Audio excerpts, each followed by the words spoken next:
Oshkosh Media is government programming on GovTV, community programming on Life TV, and community radio on Oshkosh FM 101.9. Welcome to the City Manager's Report, a look at city updates and a preview of the next Oshkosh Common Council meeting agenda. And thanks for joining us for this edition of the City Manager's Report. I'm Andy Radig, and in a moment we'll be joined by City Manager Mark Roloff. As usual, in the first half of today's show, we'll have some municipal news updates, including information from city departments and things happening in Oshkosh. In the second half, we'll turn our attention to highlight some items from the upcoming Tuesday, August 22nd Oshkosh Common Council meeting agenda. And with that, we bring in our city manager, Mark Roloff. Mark, thanks for joining us today. Great to be here, Andy. All right, very good. We have a lot to talk about today, and our first item that we're taking a look at is actually pretty exciting. We've been actually monitoring this for quite a while and talking about it, and today's our first little inside peek at this new building over at the Oshkosh Parks Department. We're very excited about the Oshkosh Parks Department having a new building that'll consolidate our operations side as well as our administrative side into a single facility, and we're excited about that. And as you can see, it's still a work in progress, but we're getting very close, as you can see, to being able to get at least the administrative wing of the area in there, hopefully, in early September. And then the fleet and shop areas, as you see some of the video there, you'll know that they're on track to be completed later in September. So it's going to be very good for training purposes and for coordination of service purposes, being able to have our operations and our administrative wing in there. This is, for example, our training room that we have there, and there'll be a break room for the employees to go in there as well, but just a lot of good facilities. And then, of course, the main part of it is operations. A lot of vehicle storage where maintenance takes place. Even though the parks are enjoyed more in the summer, we still have a lot of operations that go on throughout the winter. Mm-hmm. And we're going to be able to just bring that all together. And I know from the efficiencies we achieved with our Public Works field operations facility, mm-hmm. that we're going to get some great efficiencies built into this building as well. So we're excited about this, but we will remind everybody that the parks admin offices remain right now at the water distribution facility over there at 3rd Avenue in Idaho. And so they're going to stay there until we move. And you'll see press releases and social media posts when it takes place. So for the time being, keep going over to 3rd and Idaho. The phone number is going to remain the same. It'll switch over the day everybody switches over, and the office hours are going to remain the same. The mm-hmm. office phone number is going to remain the same. Mm-hmm. 920-236-5080 is the number for parks, mm-hmm. And our office hours are going to remain at 8 a.m. to 4:30 p.m. Monday through Friday. Okay, excellent. Well, it's exciting to be watching this, and we will have some updated video as the move-in progresses, and we will keep everyone updated when the move actually happens there. But as Mark mentioned, the staff are still available at that same phone number over at the Water Distribution Center. Okay, Mark, over at the Go Transit, they have a survey that is open for residents, and this is intended to help them update their 5-year transit development plan. Yeah, every 5 years we take a look at what services and routes primarily we provide, and so we're looking at bus routes that we may want to implement for 2024 through 2028. Okay. And so the survey that we're doing, it addresses topics such as what destinations are most important to transit riders, to you as a transit rider, and are there new places that Go Transit needs to serve? And it's really kind of getting an idea of, are there any changes that we should be responsive to? We have limited routes and limited places we can go, but if we can tweak them a little bit to serve the needs of our customers, that really makes a lot more sense. So this survey is available in the Hot Topics section on the city's website to take the survey. but it's also available through our Polko platform, right, Andy? That's right. If residents go to the city's website, and at the top there is a link to Polko, and you can register with Polko, and actually in addition to this Go Transit survey, residents would be able to receive any survey that involves a city department or is city related. So we encourage folks to sign up for that. But yeah, they can go to the city's website to take the survey, or the quick link is on the hot topics in the front page of the website. Yeah, I mean, a lot of the survey results may confirm things that we're already doing, but if there's something new there, we want to know that, that number one, we're willing to listen to those things and willing to actually act on them, but we have to see that there's a sufficient demand to warrant a change. So that's the type of stuff we're looking forward to. So even if you've only ridden Go Transit a couple times, what may be preventing you from doing that? Right. Are there something with our routes that maybe doesn't appeal to you or doesn't fit your schedule, your work schedule, your medical schedule, anything like that? We want to hear. So please take the time to fill out the survey and tell us what you're thinking. Right, exactly. And speaking of Go Transit, they are having a free ride day on Friday, September 1st. And really, this is an opportunity for everybody to take the bus and get more familiar with how to ride the bus. It's a little bit of customer appreciation day for our current riders. But we also want other members of the public who may not currently be using Go Transit to discover it and just see what it offers. So we're going to be doing that. And coincidentally, maybe not so coincidentally, we're also coinciding that with the first day of school, which is Friday, September 1st. Right. And on that first day of school, we would like to remind parents and students that they need a student pass to ride the bus if they are in grades 6 through 12. Yeah, and so the September 1st free ride program is sort of a grace period to ease everybody in, because we've been working with the Oshkosh Area School District to get the kids to register for their bus pass, which is absolutely free. But we want to make sure that they do get their bus passes as much as possible. And Mark, why do we have bus passes? Yeah, well, this is a new feature, and it's certainly a worthy question. We know we've heard it and seen it with different people. First of all, it allows the student to ride Go Transit for no fare. But the passes are also needed because after 3 years, we need to verify that the rider in question is actually an Oshkosh Area School District student. So it kind of makes sure it matches up. So working with the school district, we make these passes available for free. And we're working with the school district to get convenient locations, because you can go virtually any day of the week, Monday through Friday, to get your pass at Go Transit offices over there on Dempsey Trail, but they may not be most convenient. So we've been going to the school fairs of the middle and high schools to make people aware of them. But part of it is to get the parents to have some ownership in this, that they acknowledge and agree as a parent that their child will follow Go Transit's ridership policies, and so that they're aware of them, because we've had some issues on the buses that we need to eliminate. We have riders who are paying riders who encounter, especially when the buses get crowded, it gets a little tense and everything, and we just want to make sure that everyone's ride experience is as good as possible.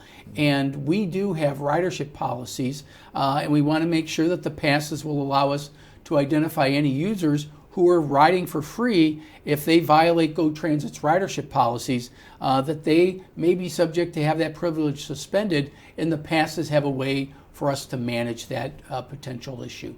Right. So you mentioned that the students need to acknowledge that they will agree to follow the ridership policies. So are the ridership rules different for students, or are they the same for students and the general public? Our ridership policies are identical, and to the degree that they get violated, our driver's primary responsibility is passenger safety. And if they notice something that is potentially going to put our riders, whether they're students or other residents or other riders, in danger, we need to, make sure we have the ability to identify who that person is. We also are able to verify this through videos that we have on the buses as well. We take security very seriously at Go Transit. So this is just one way for us to do it. But because it is a privilege that's offered to the students, there's a level of responsibility that I think goes with it. And we want the parents to own that as well, because they can impart upon their child, you need to follow these rules, and if things I've heard are happening on the bus, you better not be part of that. And I think that's just something that we want the parents to do. We've also had discussions with the school district about social workers who may be working with students being able to be that acknowledger, and we're willing to work with them to make sure that the student understands their responsibilities, and somebody like a social worker will explain it to the student if they're working closely with a social worker. So we're going to keep working on those types of things, because we would love have no incidents happen and have this be a pleasant experience for both the riders as well as the students. Okay, absolutely. And just to remind folks, students need to get their bus passes, grades 6 through 12, get those in advance before school starts, and free ride day, Friday, September 1st.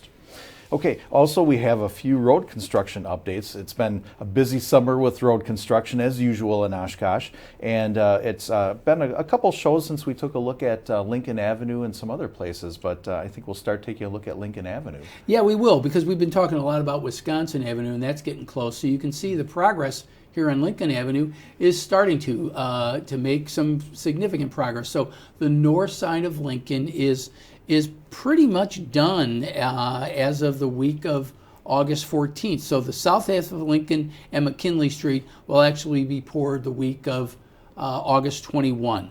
And then over the next few weeks, the sidewalks and driveways, as you can see, those still have yet to be done. Those will be done over the next few weeks. So up until recently, we've had very good weather. There's been a little rainy that's slowed it down a little bit, but we are well ahead of schedule. And we wanted to get some of it's done immediately around the university because we want to accommodate move-in day and things like that. So that's going very well over on Lincoln. Okay, and then also we have over in the area surrounding Bauman Street, there's a lot of work going on over there. Several blocks over there with Tyler and Coolidge and Bauman Street.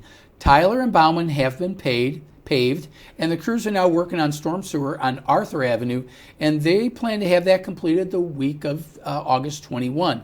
Then they'll start grading and concrete work late that week for Arthur Avenue and Coolidge Avenue. So again, the progress is doing very well. We're very pleased with it, and we're happy to send you updates on construction progress if you'd like to get that email.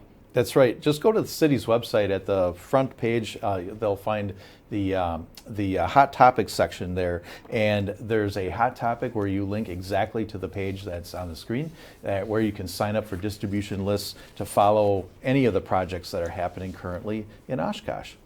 Okay, we also the city received a grant for a project relating to absentee ballots, and specifically the envelopes for absentee ballots. And this is a nice assistance to be able to print these new ballots. Or not the ballots, the envelopes. Yeah, the envelope, but it's all part of the process to get the absentee ballots out to residents who request them. So we received a $7,100 grant from the Wisconsin Elections Commission, and the purpose of that grant is to help improve election security and secure the integrity of the voting process. And the envelopes are intended to maybe be stand out a little more so people know this is an official ballot.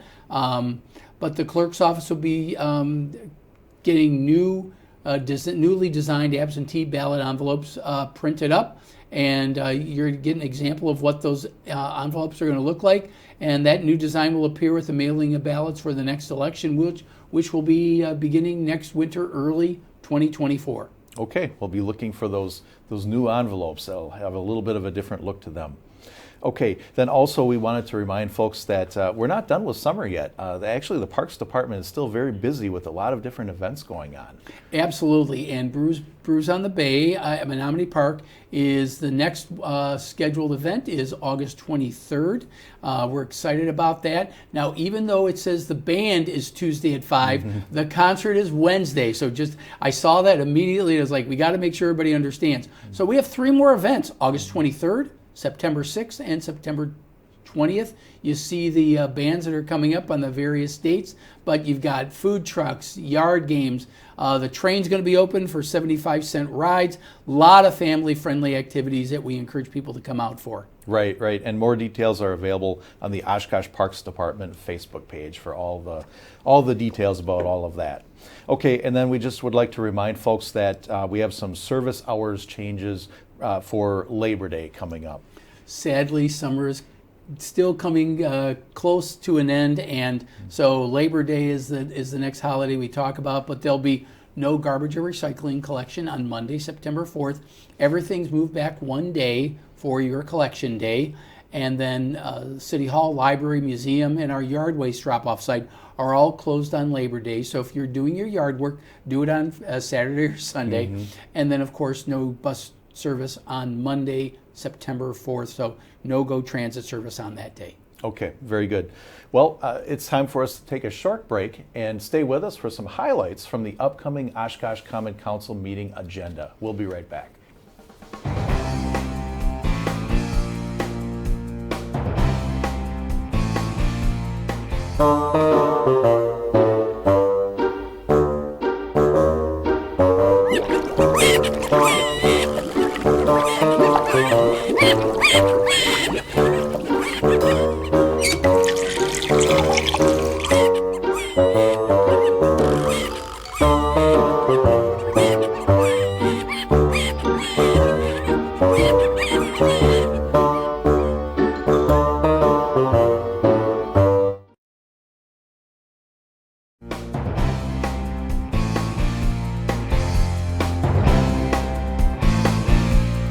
And welcome back to the City Manager's Report. I'm Andy Radig along with City Manager Mark Roloff. Let's turn our attention to the agenda items from the upcoming Tuesday, August 22nd Oshkosh Common Council meeting. So Mark, we have under the consent agenda, we have a project over at East Parkway Avenue, and this is for a, I believe you'd call it a stormwater detention basin. Yes, it is, and this area of the city, even though we have been doing a lot of different improvements, we have 120 different watersheds through the city. So there's actually a watershed that's known as the East Parkway Avenue watershed. And this detention basin, we've had this one in the works for 10 years, but we had to acquire the area, most of the area you see there in yellow. We had to acquire that from the railroad, and sometimes that can be a long, exhaustive process. Okay. So kudos to our engineers for their patience in acquiring this property. But now that we own it, we can put this detention basin in and provide some much-needed stormwater relief to this watershed. Now, it's a pretty small watershed, just in the area around Parkway and Irving and everything. But for that area, it will provide a great deal of relief. And this project is nearly $1.2 million just for the contract itself. That doesn't include all the work we did to acquire the right-of-way, the design, or anything like that. So we're excited to finally get this project off the ground. We've literally been talking about this project for 10 years, so I am, for one, quite relieved that we're getting this underway, and I think the neighbors in that watershed will appreciate it as well. It's really an ongoing process with all of these types of projects. Absolutely. Okay.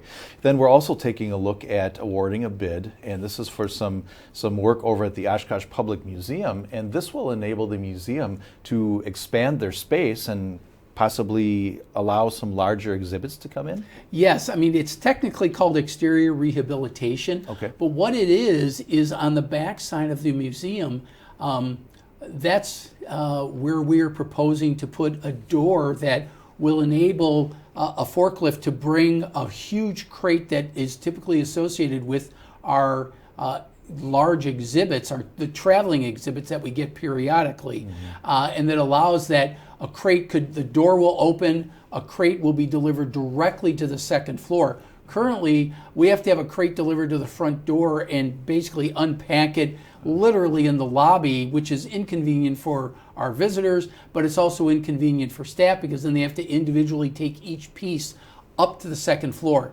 This will enable us to have it delivered directly to the second floor, unpack the crate right there on the same floor, and move it directly into the exhibit space. So this will make things more efficient, and it'll enable us, as you said, to maybe get some larger exhibits with larger pieces because we don't have to maneuver them through the entire building. So we're very excited about this, and we think this will do a lot to expand our flexibility for other exhibitions. Sure, and that's expansion of the space that we're seeing on the screen there, so that'll be able to accommodate new and more exhibits.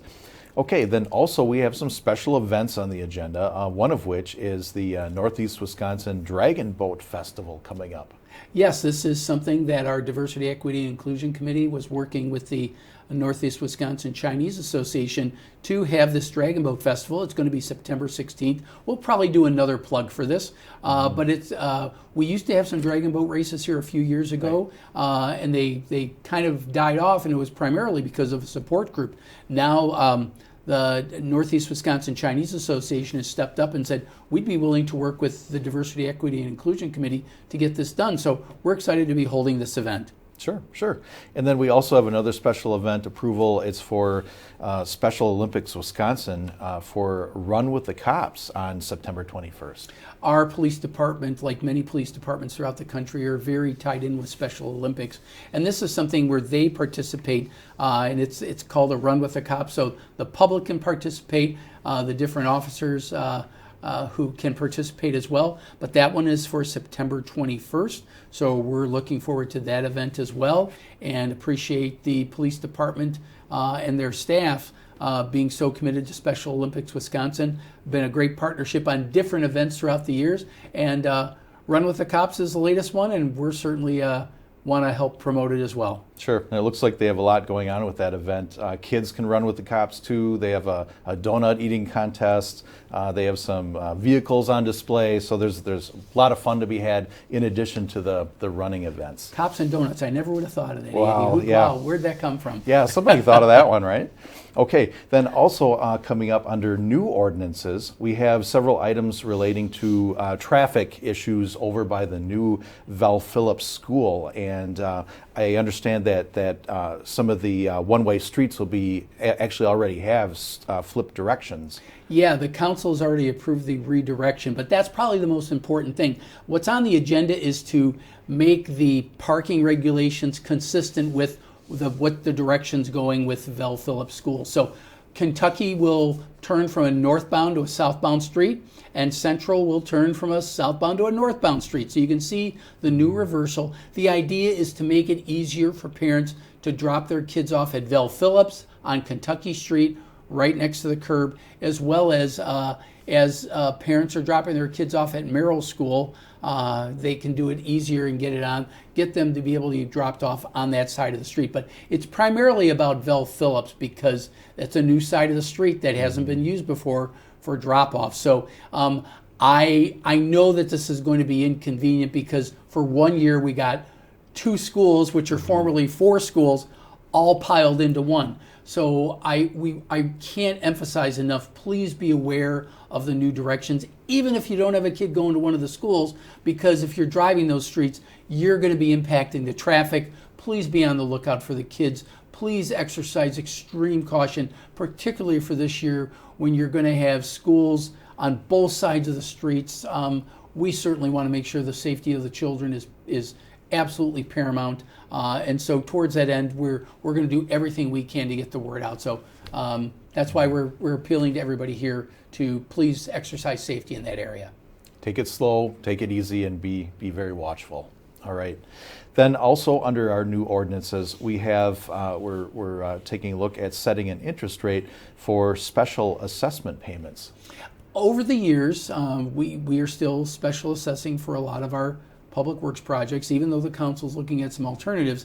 we still have to charge an interest rate if the property owner wants us to basically carry the loan for them. And at one time, we had that interest rate as high as 8 or 9%. And a few years back, the council said, hey, interest rates are so low, we need to lower these. So they had lowered them to 4%.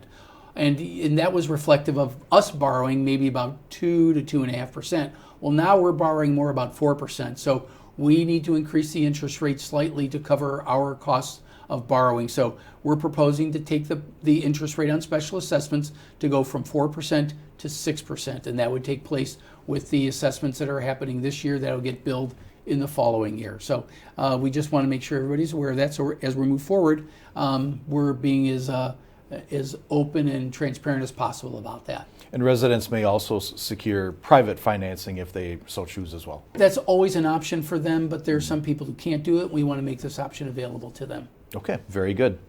All right, then under our new resolutions, we have approval of the 2024 to 2033 capital improvement plan. And that involves quite a few different types of items. It sure does. It covers everything from street projects, which people are most familiar with, to major vehicle purchases, buildings such as the Parks Administration building or the new shelter over at Lakeshore Park. But our capital improvement program covers 10 years, and the council got a little glimpse of this at their first budget workshop, and they still have the opportunity to make some changes as they deem fit.